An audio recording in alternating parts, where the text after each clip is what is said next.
All right, welcome to part 2. We have the Small Business Podcast. And today we have Jenn Smith, correct? Jenn Smith from Tails to Scales. Yes. Right, I got that right. Pet sitting, yep. Yeah, she's a pet sitter, and we're going to talk to her today and find out exactly what she does and what services she has. And, of course, the co-host here, Chris Tracy. So let's get started. Why don't you tell us about yourself, Jenn? Well, thank you so much for having me. It's a perfect day to be doing a podcast indoors, that's for sure. What I do is I provide in-your-home pet care, pet sitting services, and daily dog walking services. I do that in the local area, Harwinton, Torrington, and surrounding areas. Been doing it now for over 10 years, and I love doing it. Awesome. Yeah. All right. Nice job. You kind of you got me skipping around here because I was giving you one of my questions. Sorry. Yeah. No, it's all good though. We're very flexible here. So, what would people be surprised to know about you? I mean, that's a cool thing that you do. What's your spicy little thing that people would be like, wow? Well, what surprises a lot of people, and actually what ended up surprising me, is that, of course, at first glance, what I do, oh, that must be so fun. You're outside all the time. You get to exercise. All of that is true. I was going to say, it's not fun? Come on. It is. It's super fun. Okay. It's great, and I love not being in an office all day. But one thing that's really surprised me is the fact that you are so involved in people's lives. You think that, oh, you're just going in to take care of their animals and then you leave. But I've been a part of so many good things, difficult things. I've been in people's birth plans where I get the call at midnight, we're going to the hospital. What? Can you come tomorrow and take care of the dogs? Because we're going to be there, for we don't know how long. Oh, now that I know that. Yeah, you should have never said that because I would be calling your ass up. You see the light bulb above? Yes, I did. I saw his eyes brighten up. Yeah, it's true. I would. I'm serious. So I know Jen's got a couple of cool stories she's going to share later down in the sure. in the interview. But I know a few other people that have pet setting side hustles and businesses, and they do that. So what separates you from other people that do this type of thing? Besides your name. Besides that tongue twister, Tails to Scales.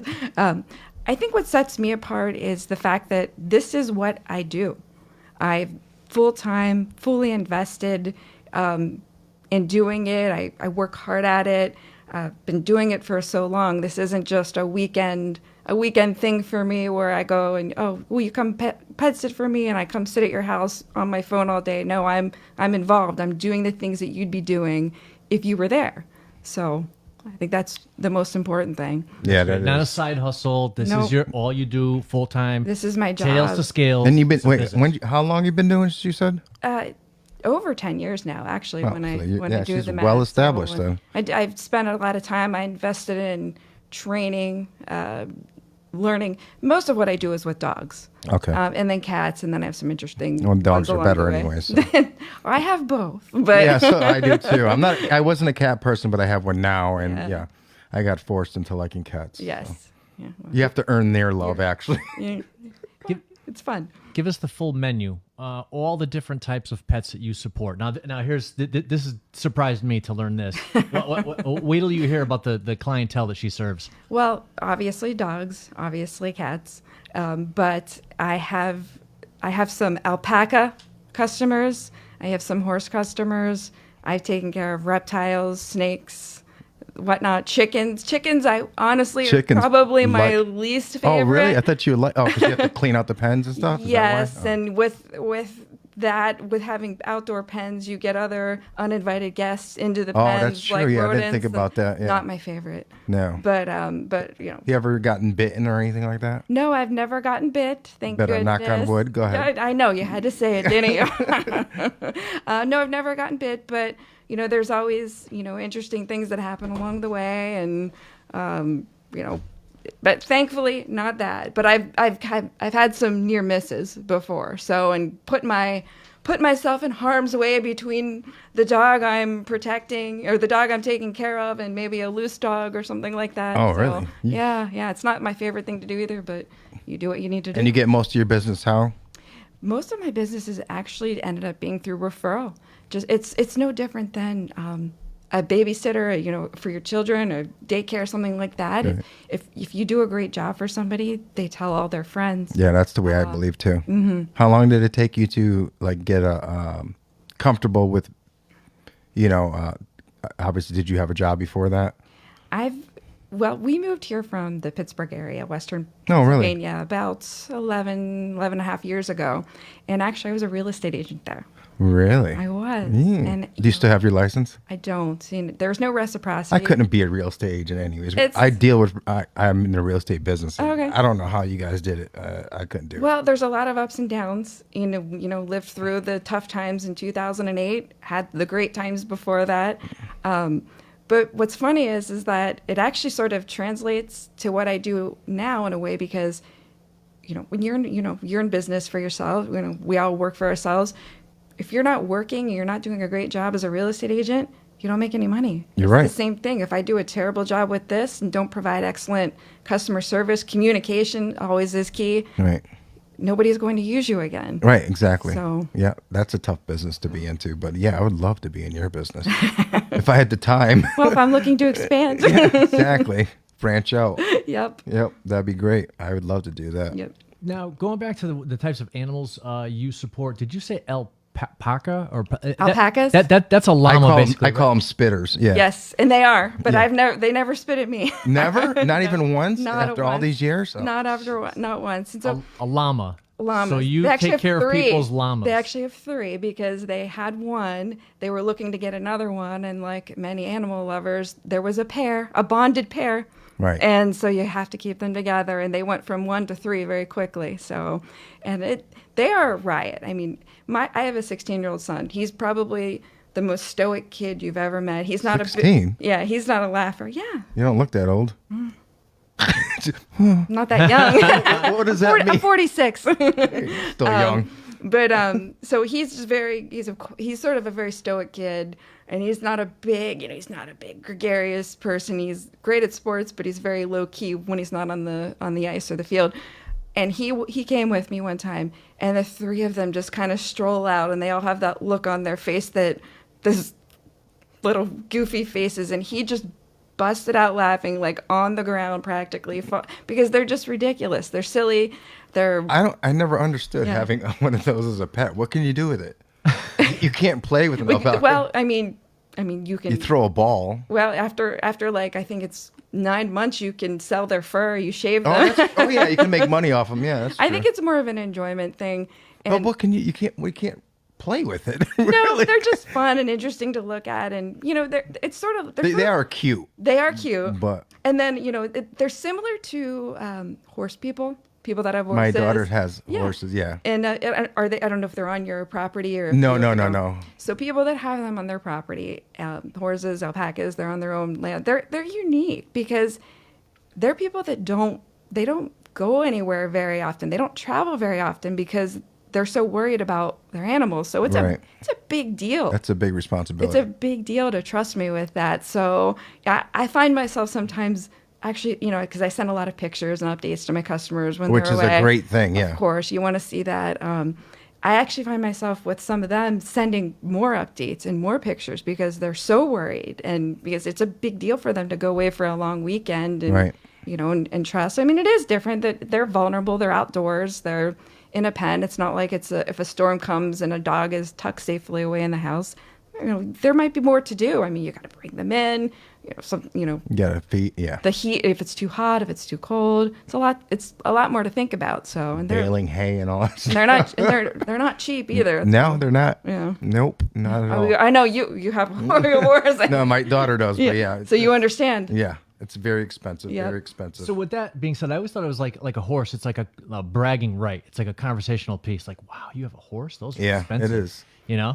Like anybody can get a cat. Nothing against cats, but Right, right. if you have a horse, you're on a whole nother level, kind of. Yeah, it's true. I mean, it's expensive, and then it's also very time consuming because if you want to do it right, you have to spend time with them. If You you gotta want board them, and yeah, it's a the farrier with the shoes and everything. So it's a big investment of time and money. So yeah. My daughter shows, so she Oh, does goes to, she? yeah, Canada. She's all over the place. Oh wow. Yeah, she's won plenty of awards and stuff like that. Yeah. What does she have? What kind of? Arabians. Okay. Yeah. So, but yeah, that's crazy. There's it's weird because it's a very slow sport. You know what I mean? It's not like barrel racing or nothing like that. It's Right. more like, now canter, now, stuff like that. That is incredible. When I've seen that done and witnessed it, it's beautiful. It's a though. lot of discipline. Yeah. It is. Yeah. Yeah, that's not something you just go out and No. and do and go and ride. Yeah. My daughter's been riding for 20 years Wow. or more. And she still takes lessons. So you could, it's not one of those things you just, No, you have to hone the skills. How many animals do you got? At home, Yeah. I have a rescue dog and 2 rescue cats. So yeah, mine too. I got my dog first of all, which was a rescue. Some people, Right. Oh, listen to this story. I know this is about you. No. But all right, so I'm a real estate photographer. So I went into these people's houses and they had this huge dog. I'm like, oh my God, he's like the greatest dog ever, sweet. And he gets giving me these puppy eyes and all that stuff. And I guess they're going through a divorce. And I said, oh, I'll take him, just joking around. They called me the next day, and this is when it middle of winter, and it was 5 degrees out. She calls me the next day. She goes, we're going to take you up on that offer. He's outside right now. And this is out in East Haddam, which is an hour away from me. Right. And she's like, my husband doesn't want you to knock on the door. He's outside on the rope. Mind you, it's 5 degrees and snowing. I had no idea that they loved it. That's, anyways. So I try to get him in the car. He doesn't get in the car. He breaks loose. And this is like very ritzy neighborhood. So I'm going through the backyards of all these houses that have fountains in the yard. I'm like, great, they're going to see a black guy walking through this ritzy. And I'm like, I swear to God, I have a dog. It's right here. So I finally got him in the car anyways. So I got him home, and then he goes right into the snow, and he won't come inside. I'm like, dude, I just rescued you, So anyways, now I got him.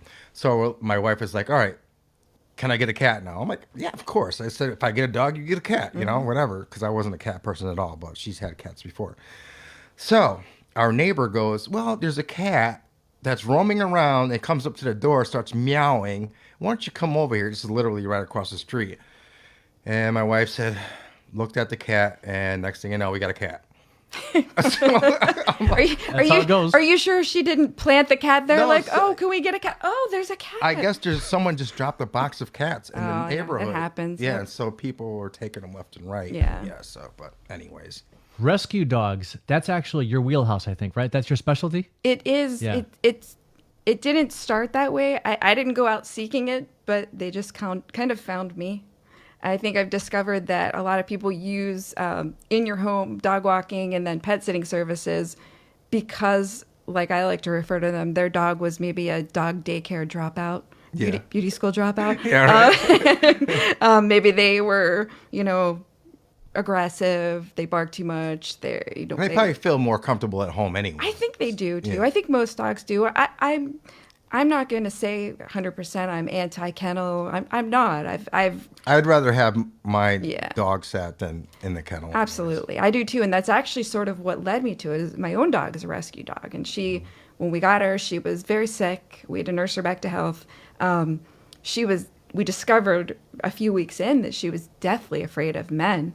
So the thought of ever taking her to a kennel and there being a male worker, scared the living daylights out of me. Right. And, I could totally understand that. That kind of sort of led me to doing this. It started out as we just moved there. A couple neighbors met me. Oh, can you watch our dogs for us this weekend? And my husband says, well, you like doing it so much. Why don't you just turn it into a business? And That's low overhead. they're low to no, with Exactly. the exception of the gas prices. Right. Yeah, depending on where you travel. Yeah, right, so exactly. it's pretty, you don't have a retail storefront that you're worried about. You don't have a ton of employees. I have a couple people that do sort of back me up. But other than that, right now it's just me. Does anyone ever say, can you watch them at your house?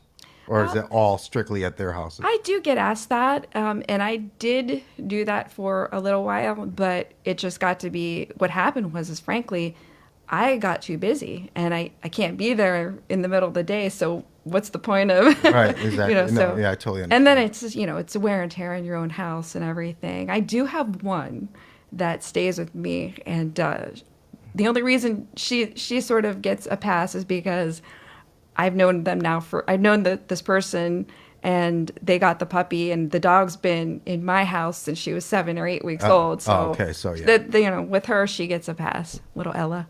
Aw. Did you ever have any bad stories, nightmares Oh gosh, over the years? I'm sure you've had one or two. there's been Whether it's bitten, escaped, anything. never escaped, never escaped. I've never been bitten. I sort of have some. I'd say more stories that require a lot of patience on my part. Perhaps a heartwarming story. Do you got one that could beat his? Because that was pretty heartwarming. His story. That was very heartwarming. I mean, I've got several. I have a customer. It's an older couple, and they decided their hearts are very big. They decided to adopt a dog, and in their 70s, they chose to adopt a part hunting dog. If you know anything about hunting, They like to exercise. Yeah, they never want to stop moving. And Right. The nose is always going, and then if they ever do get out, it's off. It's Yeah, off they're to the gone. They races. just follow their nose. Yeah, exactly. And they sort of almost can be they're almost bred in a way to not always listen to you perfectly because they're yeah, on a scent and exactly. And The blinders are on. yes, it's similar to a husky, because they were bred to drive the sleds, Yeah. and they know better that there's the snow's going to collapse 10 feet ahead of you here, so they know to not listen. So hunting dogs can sort of be that way too. So they were at the end of the ropes with this dog, where they loved him so much, and he's a sweet, sweet boy, but they just couldn't get out there and exercise. They had some health issues and whatnot, and they were this close to being like, I don't know if we can do this. And they called me.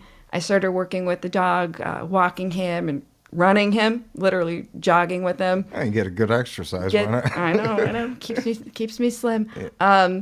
But they just told me probably not 2 months ago. We were really considering the fact that we can't do this and trying to rehome him. Mm-hmm. But since you've been coming here, you changed our minds. We're all in now. Oh, that's And good. so, yeah, that feels nice. That's so, good. yeah, I mean, I've had some, only one time did I ever, Beat a dog? No, I'm just kidding. no, Just Come on. kidding, just kidding. don't listen to them. No, only one time did I ever have a customer where I said, you're not doing you're not doing what you should be doing. Okay. I can't be a part of this. The big dog. I don't want to. I'm never going to call anybody out. Obviously, big German Shepherd, wonderful dog, smart as a whip. Mm-hmm. But you can't do certain things with them. You can't be, playing like mouth, games with them and having them like nibble your hand. You shouldn't do it Right. with any dog. You don't want to teach them that. Right. And so every time my hands were going towards this dog to put his leash on, he's trying to like nibble my hands, and I would tell them, you can't do that. Right. You need to train this dog. You need to do that. And finally I said, I can't do this. So, but that was the only time. No. Everybody else has been wonderful. I have the most amazing customers. I've had the same customers this entire time. Really? I mean, I've the most loyal following. Now, do you have a set base price or per day, hour? It usually is per visit. Okay. And I don't really have a And complete... is there travel time included in that, or how does it work? So what I do is whenever somebody calls me a new customer, that's of course always one of the first questions. What do you charge? What's your fee? And it can vary depending on the area I'm going to and the level of service that someone needs. So everything I kind of do is very, very customized, where, somebody might have a senior dog that just wants to lounge in the sun all day. And, you might have to give them some, it might be a medication or something like that, but that's pretty low key. But then there's, somebody else that's more, high level where maybe the dog needs a little work on their healing on the leash. They're just high energy. Mm-hmm. They might want you to, or they have multiple pets. So it sort of ranges, but typically I do it, per visit. All right, let's say my dog, okay? Yeah. Really chill dog. You basically just got to let him outside and feed him. That's Mm-hmm. it. You don't have to because I have one of those invisible fences, so Sure. you can just let them go. What would you charge for something like that? Probably around 20 a visit. 20 a visit? Yeah. Oh wow, 20, that's very, very reasonable. Yeah, depending on the distance and everything, and that, to factor that in a little bit. But I try to be very concentrated. Now, where I but work. when you say visit though, because my dog has to be fed 3 times a day. Oh, so it's per visit Per- that you. per That's visit. still reasonable. So Yeah. it's $60 a day. It's Yeah. not bad at all. Yeah, and then it's in what I some people. So I also have daily customers where I just go. It's midday daily walks and whatnot. Okay. Where those are like my year round Monday through Friday customers. Okay. And then so that's a little bit different too. That's that's why 20 is sort of like average. Anywhere from somebody like that might be a couple dollars less than that, but then somebody might be $25 a visit. So 20 Okay, kind I of puts see. us right in the middle of that. That's very reasonable. I'd like to talk tips. Maybe I should raise my prices then. I think you should. Okay. Except for me. Let's talk some tips. Okay.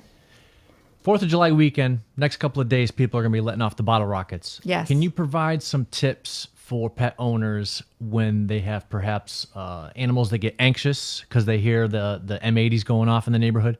Yes, it's a very, very common thing this time of year. Is the bane of many dog owners. Yeah, that must be tough for you existence. because you can't be everywhere all at once. Right. No, I mean, there's things. It's like anything with. It all starts from the beginning with the training and everything. You have to be consistent, but specifically for the fireworks, it's coming. Right. You want to prepare in advance. My biggest thing always when you have any anxious dog and any type of anxiety, it's exercise and exercising the body, exercising the mind. So if you know that your neighbor, I have one of these neighbors that his 4th of July starts mid-June and it ends August 31st. That's a long time. Oh my God. So That's a whole lot of anxiety for an animal. Trust me. yeah, so the best way to sort of alleviate that is to a tired dog is a good dog. Yeah. And I know. yeah, I bet. So I'm constantly, with my own dog even too, because she can be anxious.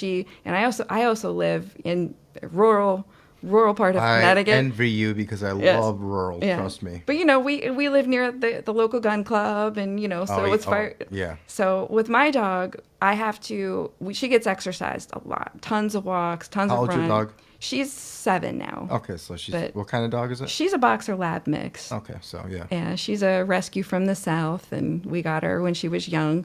So I do that with her. Another good thing that people don't think of is exercising their mind. Best game to play with your dog. It will completely exhaust them. Your dog would probably be very good at it with the Bernese Mountain Dog. Mine's a little. No, He gets winded so fast. no, but mentally, because it should be in him to be good at maybe searching and finding things. Yeah. That should be bred within him. The best thing I do with my own dog, and I recommend it to other people, is because your dog will be snoring if you do this for a half an hour. Oh, I gotta hear this. We've taught our dog, and I learned this where I trained. I actually trained at a great place in my town, Golden Brook Farm, with Deb Burden. She's amazing. You have to have a thick skin to work with her, but she's incredible. We would, have a toy, let my dog sniff it, hide her, turn her around, can't see it, hide it somewhere in the yard, hide that's it a good somewhere in idea. the facility, go find it. I started doing that with her at training, and I live 10 minutes from this place. We got in the car. I would put my dog in the car, and she would be snoring in the back, Really? collapsed, tongue out afterwards, because it just takes so much. I mean, the way their noses work is so different from us. I would have never Yeah. thought of that. So anything you can do. The best way to, you'll have other people tell you, give your dog CBD oil. Like they think it's like the cure-all for everything. I don't think it works all that well. No. And you have to give it every day. And I don't like to give my dog something Do you every day. introduce your dogs to any of the ones you pet? A few, actually. Or- I have. Actually, it's actually a great point because my dog has spent so much time training. I learned so much where I went. I was training with her. I loved it so much. I stayed for 2.5, 3 years. I ended up sort of helping her out there just because we were there so much. So my dog is really comfortable with other dogs. She does great with other dogs. She can pick up on another dog being anxious. And so like when Chris asked earlier about, you sort of work with a lot of rescue dogs, they obviously can come with a lot of baggage. Right. And Absolutely. so I've, on occasion, with permission, of course, from the owner, have brought my dog along, and she can be sort of a calming presence for them. Right. That's what I figured. And it's a great, if one is fearful of people or something like that, the people coming to the house, then it's a great buffer, and it's a great way to, because I can get my dog to, if there were 15 dogs running around in here, which would be interesting, I could get my dog to lie down in the middle of the floor and not move. Do you notice that if your dog is around other dogs for a while do they pick up the mannerisms of your dog? Like if you Yes. say sit, will they eventually start copying your dog? They do. They do. They do, especially if they're young. Obviously, when their minds are a little more flexible, definitely. So, especially the one that that stays with us when her owner travels. She does everything my dog does. Yeah, Yeah, that's awesome. Yeah, it's a great way to, I do recommend that to people. Is that, like I say, I've been with the same customers for 10 years. Some of their dogs are, getting to a certain age, and I say, this might be the right time now to, you love your dog so much, and your dog does so well trained. This might be a good time to get another one, because he'll learn from this one, and then, it makes the transition easier. So, Yeah. yeah. What else you got there? My Chris? final good question I got for you here. Let's say someone is considering bringing their pet to a kennel. Mm-hmm. What are the top questions someone should ask the kennel before bringing their pet to them? That's a really, really good thing to ask, because Should we give you a minute? No, Just kidding. good. No, we already talked about that. No. This is actually a pretty common question, because sometimes I'm not available. Right. If somebody calls me and they say, well, is there any kennels that you actually would recommend? And there are a couple I would recommend, but when people ask me about kennels, I tell them the truth. I say, I'm not opposed to them. It's not for every dog. But first and foremost, you want to know what the caretaker to dog ratio is, because Yeah, that makes a lot of sense. Yeah. and there really aren't a lot of standards. Yeah. That No, they there have isn't. to. No, there isn't. Yeah. Besides like cleanliness and obviously abuse and whatnot, but criminal things What kind like of that. exercise do they get? Yes. Yeah. So you have to know, and the rule of thumb is anything more than a 10-to-1 ratio, which to me is still a little high. Yeah, that's very I would high. prefer it around 8-to-1, 7-to-1. Or even lower, yeah. Yeah, if Right. you can, maybe like a small boutique place, Right, something like right. that. Anything more than that, I don't think that good things happen. I really don't. I've heard stories.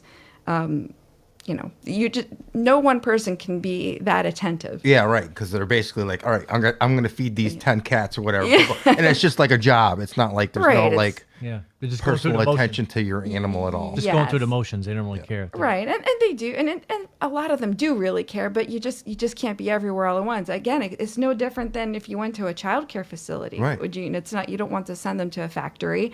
Another good tip is, and this one has come into play that I've actually seen come into play, because I had to go and pick up a dog from a kennel.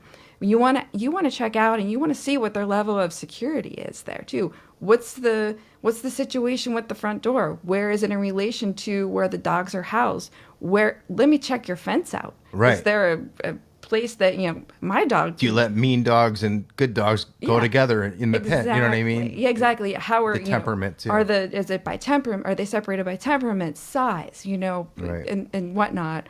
Some of them have cameras too, so you can check on your dog They at all do, times. and You know? I personally, if I were to ever have to take my dog to one, if that was the only option, it would definitely be somewhere. Yeah, with I'd even bring my own cameras. cam. Yeah. I'm like, or just Yeah. connect me to your internet. And then to the point too of how much exercise do they get, how many times do they go out? Of course, you want to ask that, but you also want to check out, because oftentimes what happens is that at first glance you think your price is going to be this, and you've asked for the nature walk and this and that and the other thing, and all of a sudden Then your eyebrows are like, it costs half as much as your vacation cost. So, and then obviously, as in any situation, you should trust your instincts and trust your gut. If you go somewhere and you tour it, and they're not letting you see every place where your dog is potentially going to be there, I would say pass them by and go find somebody else. Trust your instinct. If it doesn't feel like it's going to be the right situation, it probably isn't the right situation. Do you have for like a your lot dog. of land at your house? I'm not trying to be nosy, but I have about 3 acres. you should start like not like a caged kennel thing, but Right, you know, right. a limited, make like a dog ring and stuff like that. Yeah, And I've thought about like it. like a doggy boutique. Yeah. That'd be kind of cool. If I were to ever do something like that, that's exactly how I would do it. I would create it based on what I would want for my dog. Exactly. Yeah. Massages.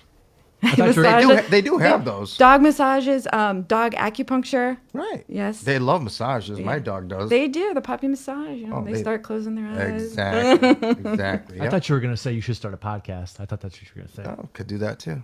Yeah. Not as well as you guys, but I could do it. No, we suck. What's next for you on your journey? Well, that's a great question, and I've kind of reached a point in my career doing this where, I'm thinking about the next step for me. I'm not going to be younger and agile and for the rest of my life here. I'm looking at maybe exploring another passion of mine and sort of maybe finding a way to loop this into what I do. Pet boutique. No, I've actually really for my own pets, I follow sort of a holistic approach with my pets and raw feeding for my dog. We don't do a ton of immunizations, bare minimum. And why not? I think that it's healthier for them to Build up their own immunity systems. build and up stuff. their own immunity. And then actually, I had the experience with my own dog when we first got her. She had kennel cough, giardia, which is bacteria in their intestines. It's not a good thing. Not a good thing, and it's very easily transmitted. And then she also had a mange problem. And we went to the vet. We tried the different medications. It didn't necessarily go as planned. And I did some research, and it's kind of how I got into doing it. Was I researched a raw food diet for her, and I'm not saying she's always on it because Next business adventure. yes, that, and then I don't do the typical treatments for flea and tick. We just do garlic, apple cider vinegar. I wouldn't want to go next to your dog. You smell like garlic and vinegar. Yes, I'm not touching you. I'm like, No. So I try to approach things, and she does go to the vet. Don't get me wrong. just to see, just to make sure. Get and get her rabies. But that's the other beauty of not going to kennels is that you don't have to get all of the Oh, that's true. all Yeah, the kennel cough shots and all Right. of that. You don't have to go through all of yeah, that. because they won't even take you in if you don't. have Right, it. and as well they shouldn't because Right. it's, you have to protect your. Yeah, especially like kennel cough and all. Yeah, it spreads like wildfire. Right. So anytime any dogs are in close quarters, it's definitely a risk. So Is there a phone number people can get a hold of you so I can put it on the screen? absolutely, my phone number is 860 All right, 860. I'm a slow typer. 605 605 9160. 9160. Yes, and then you can find me right now on my Facebook page and Instagram page, Tails to Scales Pet Sitting.